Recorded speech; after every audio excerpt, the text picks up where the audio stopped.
이성윤 전 고검장 관련한 이게 이 양반도 자기가 검찰 조사를 받기 시작하니까 말이 독해지더라고. 네. 김건희 체포해야 된다라는 얘기를 하고 있는데요. 왜 진작에 하지? 네. 관련해가지고 기사 한번 보겠습니다. 네, 이성윤 전 서울중앙지검장, 현재는 법무연수원 연구위원인데요. 이분이 도이치모터스 주가 조작 사건과 관련해 김건희에 대한 체포영장 청구는 마땅한 것 아니냐고 얘기를 했습니다. 그러니까 대선 전에는 김건희에 대해서 소환 통보를 했고, 또 김건희가 소환에 불응을 했는데, 대선 전에는 대선을 이유로 그랬었고, 대선 후에는 별다른 이유 없이 소환에 불응했다.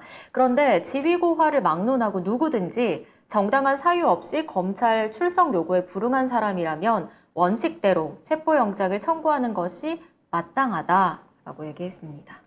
뭐 여러 가지 얘기를 꺼내놨어요. 일단 윤석열은 검찰 내부의 황태자다. 고검장 안 거치고 바로 검찰총장 된 첫 번째 유일무이한 케이스다.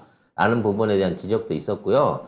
그런데 고검장을 안 거친 주제에 검찰총장이 돼가지고 이성윤 지검장이 뭔가 가족들 관련된 수사를 하려고 하면 전화를 하고 쌍욕을 하면서 윽박질렀다라고 하는 폭로까지 했거든요. 그 녹취록좀 깠으면 좋겠어요. 뭐 네가 눈에 뵈는 게 없냐 뭐 이런 얘기 했다 하네요. 막말을. 아니 나이는 저보다 뭐 직책은 어릴 수 있겠지만 검찰개혁은 훨씬 더 많거든요. 선배지 뭐. 선배거든요. 선배한테 눈에 뵈는 게 없냐? 그건 문하나 같은 애들이나 할 수 있는 거지. 이게 일반적인 정상적인 체계 하에서 있는 사람이 할 수 있는 얘기가 아니거든요. 송 작가 눈에 뵈는 게 없나 봐. 거봐. 이런 거 하려고 하면 진짜 이 제정신 바뀐 사람으로서 할 수 있는 얘기가 아니거든. 특히나 이 기수에 대한 서열이 있는 이거 안에 동기네 동기. 둘이 동기고 같이 뭐라 그러지? 동기구나. 같이 연수원을 다녔고 같은 조였대. 네, 쉽게 말해서 자기 같은 스터디 그룹 안에서 한 반 안에 바로 파트너였던 거야. 그런데도 불구하고 이 짓거리 했다는 거지. 나이는 물론 윤석열이 훨씬 많겠죠. 구수를 했으니까. 2살 만에 2살. 어? 2살 만에. 그럼 실수하셨나? 아니겠지? 다른 거 하느라고 늦게 하셨겠지, 준비를? 저 지금 우리 편이야, 남의 편이야, 저거 진짜. 아이고. 그래서 사실 이게 이성윤 고검장이 진짜 저쪽에 가갖고 줄을 섰다 그러면 네. 지금 권성동 자리에 있어야 되는 사람이에요. 따져놓고 보면. 근데 그때부터 결을 달리 해왔다는 거냐, 지금까지. 그래서 하나는 대통령이고 하나는 지금 검찰 수사를 받고 있는 전 고검장으로서 지금 입장이 이렇게 돼 있는 거예요.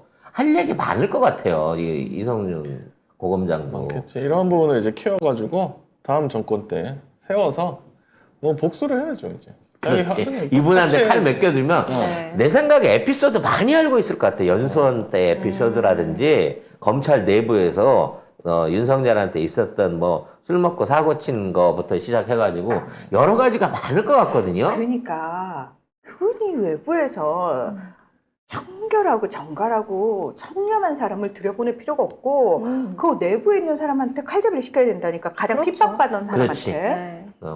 원래 옛날에 자기가 구박했던 사람한테 당하는 게 그게 또 여러모로 굴욕적인. 당하는 사람도 괴롭지만 또 이거 하는 사람도 즐거움이 있거든. 얼마나 즐거워.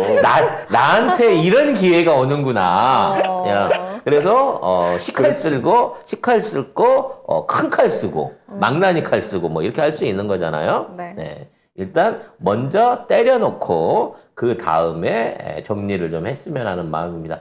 차기 이제 윤석열 일과 관련된 특검이 있다 그러면 특검 하시는 특별검사는 이성윤 전 고검장을 무조건 1순위로 추천해야겠다라는 생각이 드네요. 어쨌든 왜 지난 정권에서 막 맨날 그 이집들이 하는 말 있잖아요. 왜 문재인 정권 때 윤석열 뭐 수사 안 했냐 이런 얘기 있잖아요. 그 얘기에 대해서 뭐라고 했냐면 당시 윤석열이 그 총장이 현직으로 있는 상황에서 검사들이 가족 수사에 엄청난 심리적 부담을 느꼈다. 수사 검사나 공판 검사는 부담을 심대하고 심각하게 느낄 수밖에 없다고 생각한다. 이렇게 얘기를 했습니다. 그러니까 결국 윤석열이 자기 상관이었잖아요. 검사들 입장에서는. 그러니까 수사를 할 수가 없었던 거예요. 근데 만약 수사를 한다고 하더라도 이 이성윤 검사한테 전화한 것처럼 네가 배는 게 없냐 안 했겠어요? 아니 동기한테까지 이지랄을 떨었으면 뭐라고 안 밑에, 했겠어? 밑에 낮은 부하 검사였으면 정말 자른다고 쌍욕을 했을 것 같아요. 진짜. 그렇게 했겠지. 그러니까 뭐 부담을 느껴서 못했다라고까지 얘기를 하고 있으니까 이제 그 부담을 느껴서 못하는 일이 없도록 부담 없이 수사할 수 있게 해줘야 된다. 예, 다음 정권에 곧이겠어. 곧 내년 정도에. 그래서 지금 이제 이른바 윤석열 사단이라고 불리는 윤석열과 같이 했던 검사 그룹들 있잖아요. 얘네들이 불안감을 느낄 수 있도록 이제 그 계파를 좀 파볼 필요가 있다고 생각이 됩니다. 아마 이성윤 고검장이 해줄 수 있을 거예요. 그래서 어차피 같은 동기로 같이 커왔으니까 얘랑 근무했던 누구가 윤석열한테 술도 많이 얻어먹고 돈도 많이 받아먹고 해갖고 친한 관계고 이 새끼들이 주로 정치검사질을 했다라고 하는 증언 내지는 조사를 가장 잘 하실 수 있을 뿐이다라는 생각이 드네요. 네. 어차피 이제 김건희 특검은 민주당에서 당론으로 밀고 가고 있는 상황이기 때문에 이재명 대표에 관련된 조사가 진행되면 진행될수록 더더욱 뚜렷해질 여기에 대한 요구들도 동반해서 같이 올라갈 걸로 보이고요. 김건희가 이제 스스로 이걸 지키기 위해서 계속해서 이걸 거부하다가는 법리적인 명분부터 시작하고 윤석열의 지지율을 다 까먹게 될 거예요. 그럼 이제 윤핵관 내부에서 일단 출두는 해서 조사라도 받아야 되지 않겠습니까? 라고 하는 어떤 내부적인 조언들이 나올 것이고 바로 잘리겠지. 네, 김건희는 그 꼴 못 봐라고 하면서 또 내부적으로 갈등이 일어날 거거든요. 근데 적어도 뭐 이성윤 검사가 나중에 뭐를 한다면 김건희 정도는 체포할 수 있겠네요. 말한 게 충분히 있을까? 체포할 수 있을 건데 문제는 김건희가 체포되는 것보다는 윤석열이 꼬꾸라지게 될 확률이 더 빠르다는 거죠. 왜? 실권자는 김건희니까. 우리는 윤석열을 못 건드는 거지, 김건희를 못 건드는 거지, 윤석열은 그냥 대통령직에 있기 때문에 현재 조사를 못 하는 것 뿐이에요. 끝나면 무조건 조사됩니다. 근데 중요한 건 마지막까지 권력을 지키려고 하는 사람은 윤석열이 아니라 김건희일 것 같다는 거예요, 지금 같으면. 따라서 지금 김건희한테 바로 특검을 하자고 들이대는 게 야당 측에서는 최고의 정치적인 효과 내지는 적진의 분열 효과를 낼 수 있는 거죠. 즉 제대로 된 대장을 노리는 전술이 될 수 있다라는 차원에서 왜 그 도이치모터 그것만 갖고 하지? 더 큰 것도 있을 텐데 라는 의구심을 그쪽에 몰아줘야 된다는 거예요. 내부 분열을 위한 거니까.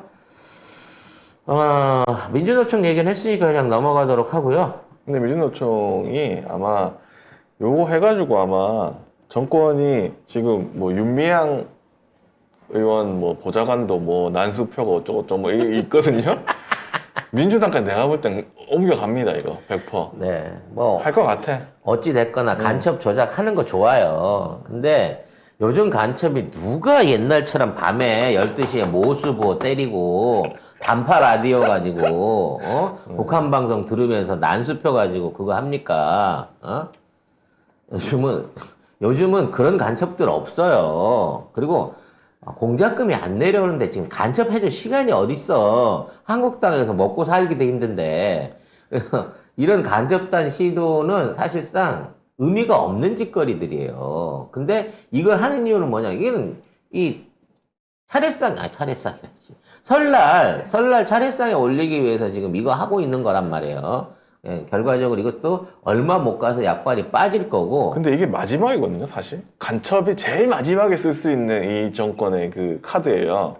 벌써 나왔어. 근데 이제 시기적으로 이제 더 뭘 새로운 걸 꺼내기도 필요 없어. 곤란한 시기가 됐어요. 왜냐면 오늘 내일 뭐 이게 빅으로 터트리기에는 이제 당장 내일부터 사람들 이제 고향 가고 바빠가지고 뉴스 안 보거든요. 사실 오늘이 거의 마지노선이에요. 내일부터 휴일이라고 봐야 된단 말이야. 그러면 오늘 오후에 혹시라도 간첩보다 더 큰 게 터질 수도 있겠습니다만. 없어요. 글쎄요. 이 정권은 쓸 수 있는 거 다 했어 이제. 계엄령 말고는 다 했어. 그럼 계엄령을 때리겠네요. 박근혜 그거 하려다 못했잖아요. 계엄령을 나가 있는 상태에서 때리잖아요. 못 들어와요. 지금 당장 지금 당장 때리면 못 들어옵니다, 저들은. 하기 때문에. 그래서 이번 기회에 돈 싸들고 나간 거 아닐까? 그래서 안전을 스위스 장담하고? 은행 갔나? 아니면 아예 거기서 이제 망명을 하든지. 그거 굉장히 바람직한데. 좋은 방법이네. 근데 바람직하다고요? 다른 외국에 방법이 있는 있죠. 게 더 위험할걸요? 누가 있는지도 더 모르니까. 그러니까요. 아마 이제 그쪽에 가시면, 죽어서 손가락이 자라나는 어떤 그 신비한 도인 한 분이 계세요. 네, 스위스 지역 그쪽 어디에. 죽어서 손가락이 자라나는 도인은 누군가요? 네. 뭐지? 죽어서 부활을 하셨는데 시체에서 손가락이 자라시는 분이 있어요. 어? 네, 옛날 세월호 때, 예, 그 과수원 시체로 발견되셨던 그 회장님이 계시거든요. 유 씨요? 네, 유 회장님이 유병헌? 그쪽에 굉장히 많은 노하우를 갖고 계시기 때문에 그분 이제 프랑스 북부 쪽이라서 멀지 않거든요. 네, 그분한테서 노하우를 좀 배우면 괜찮지 않을까 싶네요. 그까지 나가 이야기가. 뭐 밑도 끝도 없잖아 우리 완성. 자,